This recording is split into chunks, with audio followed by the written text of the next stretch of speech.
Imagine walking into a room, and before you've even said a word, you're judged not for your intelligence, not for your actions, but solely for the clothes you wear. As women today, we face this scenario time and again. But let's ask ourselves, should what we wear define who we are? Does the fabric on our bodies truly reflect the content of our character? We've all heard the saying, "Don't judge a book by its cover." Yet, in today's society, we are often quick to label women based on their appearance, especially when it comes to clothing. And one of the most damaging labels often associated with women who wear tight or revealing clothes is that they are shameless or characterless. This stereotype isn't just outdated, it's harmful. For far too long, women have been burdened with the responsibility of dressing to meet society's expectations, and when they don't, their character is questioned. This is a narrative that has been passed down for generations, and it's time we take a step back and challenge it. Let's be clear about one thing. Clothing is not an indicator of morality. A woman who chooses to wear tight clothes is not asking for judgment. She's not seeking approval or disapproval from society. She is expressing herself in a way that makes her feel confident, powerful, and most importantly, comfortable in her own skin. Clothing is a personal choice, nothing more, nothing less. It doesn't provide a window into a person's ethics or behavior, and it certainly doesn't warrant labeling someone as shameless. The idea that tight clothing equals promiscuity or a lack of character is a dangerous misconception. Women who wear tight clothes are not trying to communicate anything about their sexual desires. In fact, they could be making a fashion statement, embracing a trend, or simply dressing in a way that makes them feel empowered. But somehow society has twisted these personal choices into something far more sinister. The question we should be asking is, why are women's clothing choices so frequently policed? Why do we allow society to dictate what is acceptable for women to wear, while men rarely face the same scrutiny? It all boils down to control. Historically, women have been told what to wear and how to behave to fit within the confines of an ideal woman, a standard set not by women themselves, but by a patriarchal society. When a woman steps outside of that standard, she is immediately judged, often harshly. But in today's world, women are pushing back. They are taking control of their own narratives and refusing to be defined by their clothing choices. Women today come in all forms, from professionals in corporate offices to artists, athletes, activists, and mothers. Each one of these women dresses according to her own taste and lifestyle. The idea that tight clothing somehow diminishes their character or achievements is absurd. One of the most powerful movements we've seen in recent years is the body positivity movement. This movement emphasizes that all bodies are beautiful and worthy of respect, regardless of size, shape, or clothing choices. Women are embracing their bodies in ways that challenge conventional norms. They are rejecting the notion that they must hide their curves or conform to conservative standards to be taken seriously. And tight clothing has become a symbol of this empowerment. It's not just about aesthetics, it's about reclaiming autonomy over one's own body. Women are sending a clear message: my body, my rules. This movement is a rejection of the idea that women's worth is tied to their modesty or how much skin they cover. It's about dismantling the harmful stereotypes that have held women back for centuries. Let's also consider the double standards at play here. When men wear fitted or tight clothing, they are often praised for their physique or seen as confident. But when women wear similar attire, they are quickly labeled as seeking attention or acting inappropriately. Why do we hold women to such different standards? This kind of double standard is not just unfair, it perpetuates a cycle of sexism that affects women's everyday lives. We live in a world where women's voices are becoming louder and more powerful. Women today are leading movements, changing laws, breaking barriers in every industry, and yet, we still find ourselves having to defend something as basic as our clothing choices. It's time to shift the conversation. Instead of focusing on what women wear, let's focus on their achievements, their intellect, and their contributions to society. Consider this: a woman who wears tight clothes can be a CEO, a teacher, an artist, a scientist, or a mother. Her clothing does not define her ability to excel in her field or to be a kind, compassionate human being. When we reduce a woman's worth to the clothes she wears, we are limiting our own ability to see her for who she truly is. We are overlooking her talents, her ideas, and her potential. Clothing should never be a marker of morality or character. It's an expression of individuality, nothing more. A woman's character is defined by how she treats others, the values she upholds, and the impact she has on the world, not by the tightness of her jeans or the cut of her dress. As we move forward, let's commit to breaking these damaging stereotypes. Let's encourage a culture where women are free to dress how they choose without fear of judgment or criticism. After all, the clothes we wear are just a small part of who we are, and they should never be used to define our worth. So, the next time you see a woman in tight clothes, remember this: her clothing does not reflect her character. What truly matters is how she moves through the world, how she treats others, and the legacy she is building, not the outfit she's wearing. Now that we've dismantled the myth that a woman's clothing defines her character, let's take a step further and look at another damaging stereotype that has permeated our culture for far too long. The belief that a woman's body shape is somehow a reflection of her sexual desires. The idea that a thin woman forces a man into intimacy is not just false, it's a dangerous oversimplification that perpetuates harmful ideas about women, their bodies, and their autonomy. This notion that a woman's body type can dictate or reveal her sexual behavior is one of the oldest and most insidious forms of body shaming. Society has long told us that how we look on the outside must somehow correspond to what we feel on the inside. A woman who is thin is often perceived as fragile, seductive, or manipulative, while women with fuller bodies are often unfairly labeled as overly sexual or hungry for attention. But let me make one thing very clear: a woman's body is not an invitation for assumptions.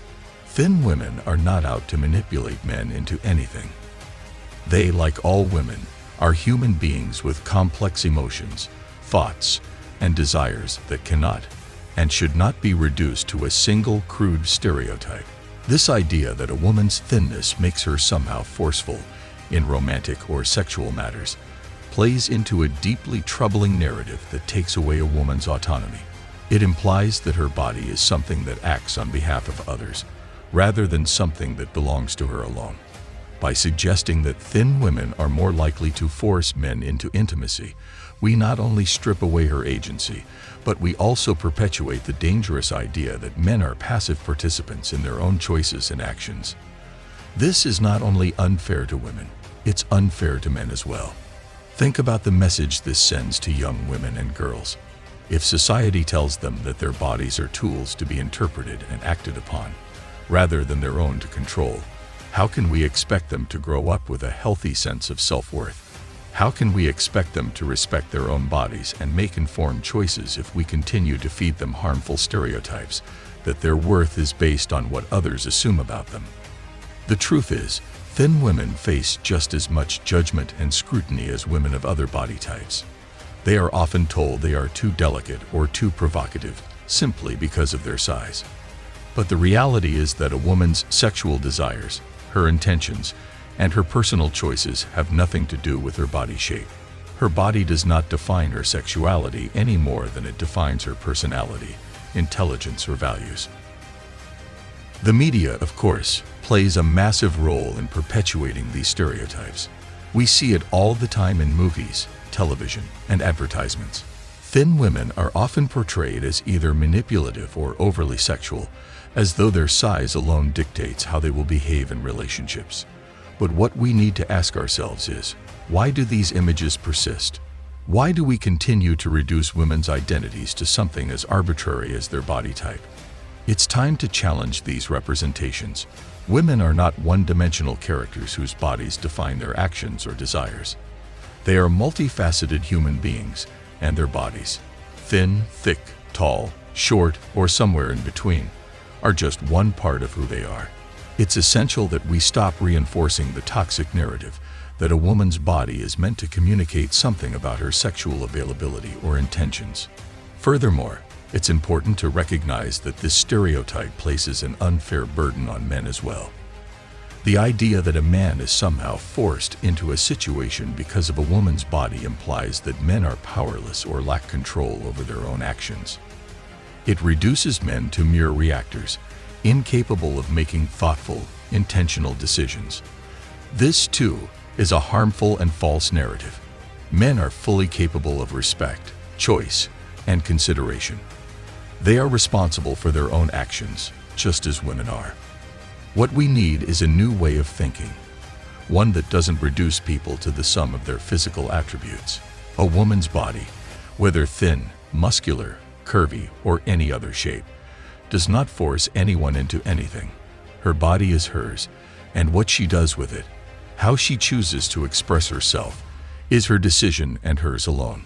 It's time we embrace the idea that women, just like men, are in control of their own bodies and desires, free from judgment or assumption. This stereotype also feeds into a culture of body shaming that impacts women's mental and emotional health. Women who are thin are often told they are not real women unless they have curves, while those with curves are shamed for being too much. No one wins in this narrative, and the damage it causes runs deep. It's a culture that forces women to constantly question whether they are enough for society, enough for others, or even enough for themselves. We must move beyond this way of thinking.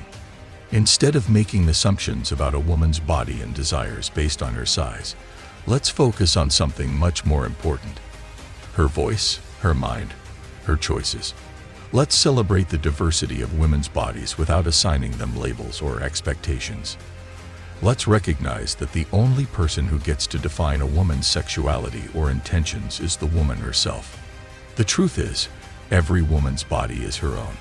Whether she is thin, full-figured, tall, or short, her body is not up for debate, and it certainly isn't a predictor of her sexual desires. To assume otherwise is not only wrong, it is deeply damaging to women's sense of self and their ability to move through the world freely. In today's world, we need to be champions of women's autonomy, not their judges. We need to teach young women that their bodies are powerful, beautiful, and uniquely their own, regardless of their shape or size. And we need to teach men that they are not passive participants in relationships or intimacy. They are responsible, thoughtful individuals who can make choices based on respect and mutual understanding.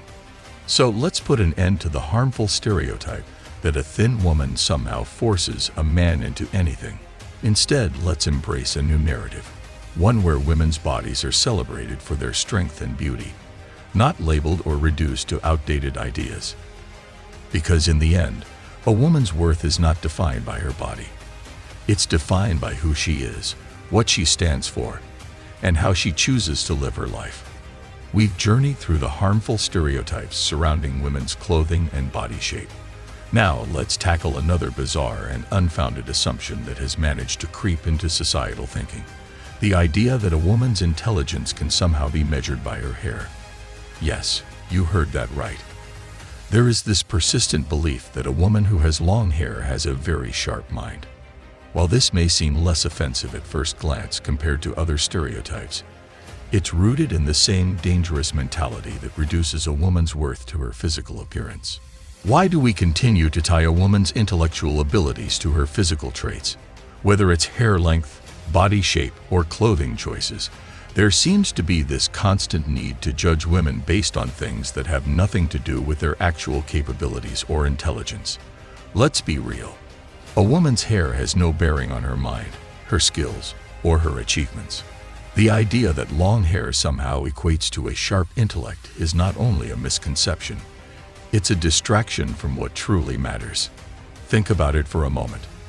By making superficial connections between appearance and intelligence, we divert attention away from a woman's accomplishments, talents, and knowledge. Women with short hair, women with curly hair, women who cover their hair. Are we to assume that their intellectual capacities differ because of how their hair looks? Of course not.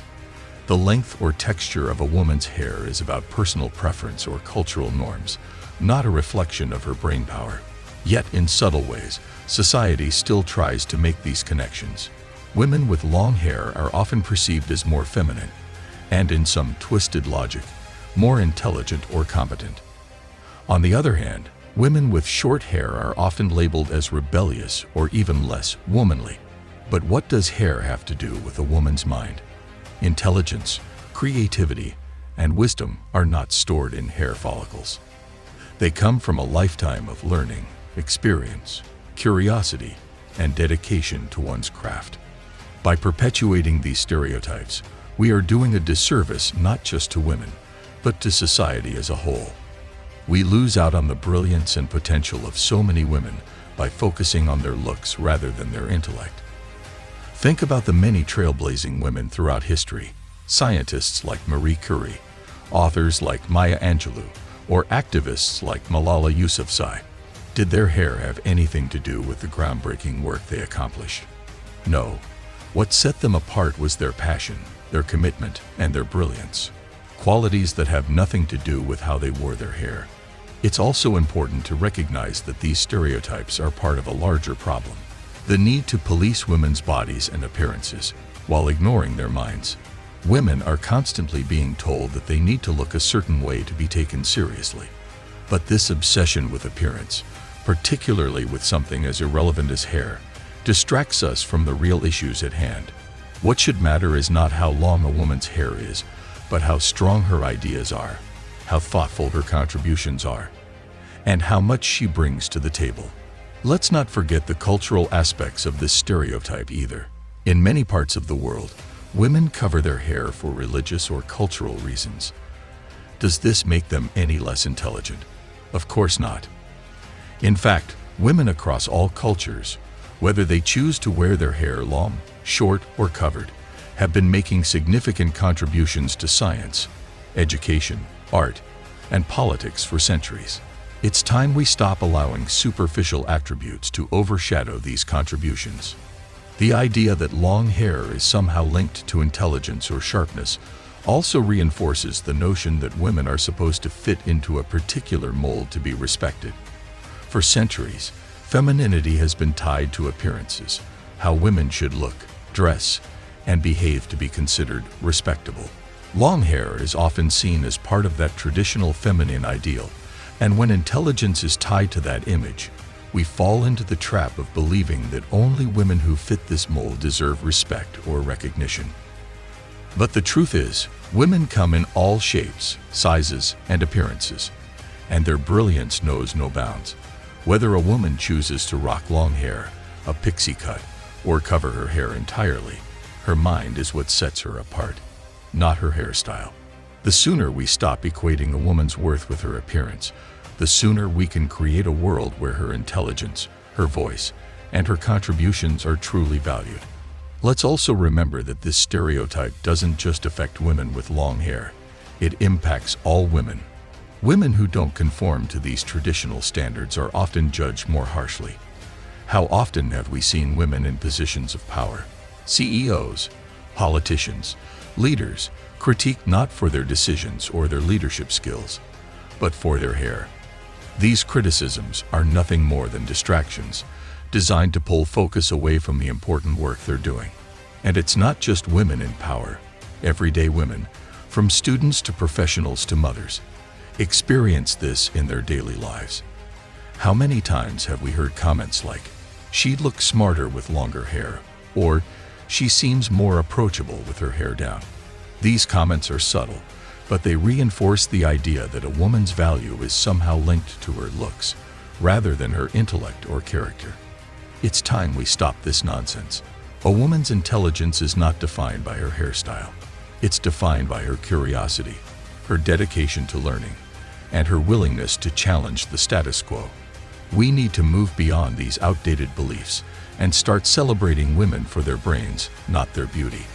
Let's create a culture where women are free to wear their hair however they choose, whether it's long, short, natural, or styled, without fear of being judged or having their intelligence questioned. Women have proven time and again that their strength lies in their minds, their hearts, and their spirits, not in how they look. In the world we envision, women are respected for their contributions, their wisdom, and their ideas, regardless of how they choose to wear their hair.